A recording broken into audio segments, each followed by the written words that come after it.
बंधु माने आजिर एही कार्यक्रम को आपण मानकु स्वागत। आजिर एही कार्यक्रमटी सिंह राशि व्यक्ति विशेष मानक पई बहुत गुरुत्वपूर्ण अटे, बहुत ही खास अटे।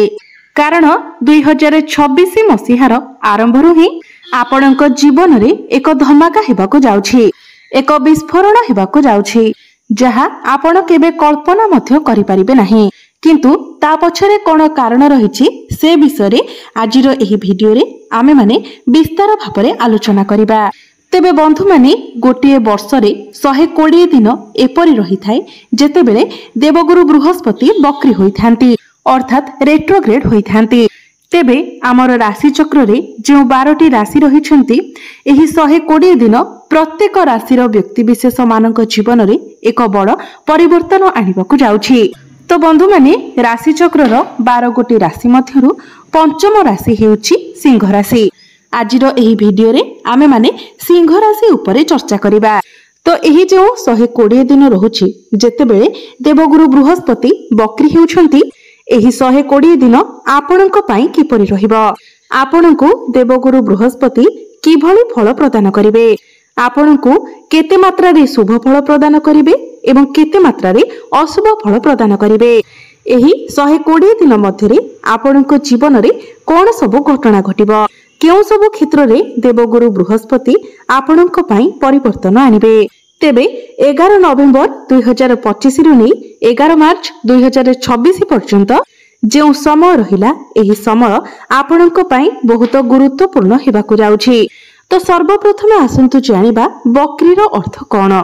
तेबे बंधु माने आपण माने जानि रखिबा उचित जे जेतेबेले कोनोसी ग्रह बक्री होइथांती, विशेष करी जेतेबेले कोनोसी शुभ ग्रह बक्री होइथांती तो सेतेबेले तांकर शुभत्वरे वृद्धि होइथाय, एवं जेतेबेले कोनोसी अशुभ ग्रह बक्री होइथांती तो तांकर अशुभत्वरे वृद्धि होइथाय। किंतु देवगुरु हेउछंती शुभत्वर ग्रह, आशीर्वादर ग्रह। किंतु गुरु आपणकर केउ भाबरे बक्री हेउछंती एवं केउ सब भाव उपरे गुरुंकर दृष्टि रहुछि ताहा मध्य गुरुत्वपूर्ण अटे। सेही हिसाब रे देवगुरु बृहस्पति आपणकु शुभ फल प्रदान करिथांती एवं अशुभ फल मध्य प्रदान करिथांती। तेबे बंधु माने आसंतु आमे विस्तार भाबरे जानिबा जे एही जो 120 दिन रहुछि 11 नवेम्बर 2025 रु नै 11 मार्च 2026 पर्यंत आपणक जीवन रे कोन सब परिवर्तन हेबाकु जाउछि। सेथिपई आपण माने वीडियोटी को स्किप न करी शेष पर्यंत निश्चय देखंतु एवं वीडियोटी को लाइक करी चैनल टी को सब्सक्राइब करी दियंतु। कमेंट बॉक्स रे भक्ति एवं श्रद्धार सहित जय श्री जगन्नाथ, जय मां लक्ष्मी निश्चय लिखंतु। तेबे बंधु माने आसंतु आरंभ करिबा आजिर एही कार्यक्रम को, जहा आपणकर जन्म राशि तथा चंद्र राशि उपरे आधारित अटे। तेबे राशि चक्रर 12 गोटी राशि मध्यरु पंचम राशि हेउछि सिंह राशि। तो गुरु आपणकर द्वादश भावरे बक्री हेउछंती।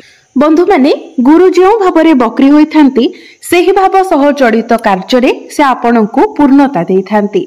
सेही सब कार्य सह जदि आपणकर कोनोसी इच्छा जड़ित रहिताय तो आपणकर इच्छा को मध्य पूर्ण करिथांती। गुरुंकर दृष्टि आपणकर चतुर्थ भाव, षष्ठ भाव एवं अष्टम भाव उपरे रहिबो। तेबे द्वादश भावटी होइथाय विदेशर भाव, खर्चर भाव, हॉस्पिटल भाव। तो गुरु जेतेबेले आपणकर द्वादश भावरे बक्री होइजिबे, आपण कोनोसी ना कोनोसी क्षेत्र रे मोटा अंकरे किछि टंका खर्च करि पारंती। कोनोसी शुभ मांगलिक कार्य रे आपण टंका खर्च करि पारंती, कोनोसी क्षेत्र रे आपण टंका इन्वेस्ट करि पारंती किंबा कोनोसी प्रॉपर्टी मध्य किनि पारंती। जदि कोनोसी भलो कार्य रे आपण निजर टंका को खर्च करू नाहंती तो ताहा आपणकर हॉस्पिटल रे खर्च हेबो। गुरु हेउछंती आपणकर अष्टम एवं पंचम भावर अधिपति। तो गुरु जेहेतु आपणकर द्वादश भावरे अछंती एवं द्वादश भावटी खर्चर भाव, तो टंका तो आपणकर निश्चित भावरे खर्च हेबो। तेणु आपण चेष्टा करंतु आपणकर टंका को भलो जगह रे खर्च करिबा पई, जेउथिरे भविष्यत रे आपणको फायदा मिलिबो। जदि आपण टंका को खर्च करू नाहंती तो आपणकर स्वास्थ्य रे ताहा खर्च होई जिवो। बंधु माने पंचम भावटी होइथाय शिक्षार भाव, प्रेम जीवनर भाव एवं संतानर भाव। तो गुरु आपणकर पंचम भावर अधिपति होई आपणकर द्वादश भावरे बक्री हेउछंती। तो आपणकर प्रेम जीवन रे एहार किछि शुभ फल पड़िबो। जदि पूर्वर आपणक मध्य कथबार्ता बंद हो जाइथिला, आपणक मध्य कोनोसी मनांतर मतांतर थिला तो से सब दूर हो जिवो। जदि आपणक मध्य किछि भी डिस्टर्बेंस थिला तो वर्तमान आपण आपणकर भूल को बुझी पारिबे, आपणकर पार्टनर मध्य तांकर भूल को बुझी पारिबे। कारण गुरु जितेबेले बकरी होई जिबे तो गुरु आपणको एकादश भावर फल प्रदान करिवे। एवं विद्यार्थी माने जो माने निजर पाठ पढ़ा पाई विदेश यात्रा करने को चाहूतिले, दूर रे रही पाठ पढ़ा को चाहूतिले तो सेमानंको पाई मध्य समय बहुत भल रहिबो। आपणको विदेश यात्रार सुजोग मिलिबो। बंधु माने गुरु आपणकर अष्टम भावर मध्य अधिपति अटंती, तो अष्टम भावर अधिपति होई गुरु आपणकर द्वादश भावरे बकरी हेउछंती। तो गुरु एठारे आपणको विपरीत परिस्थिति रो मध्य बाहर को नै आसीबे।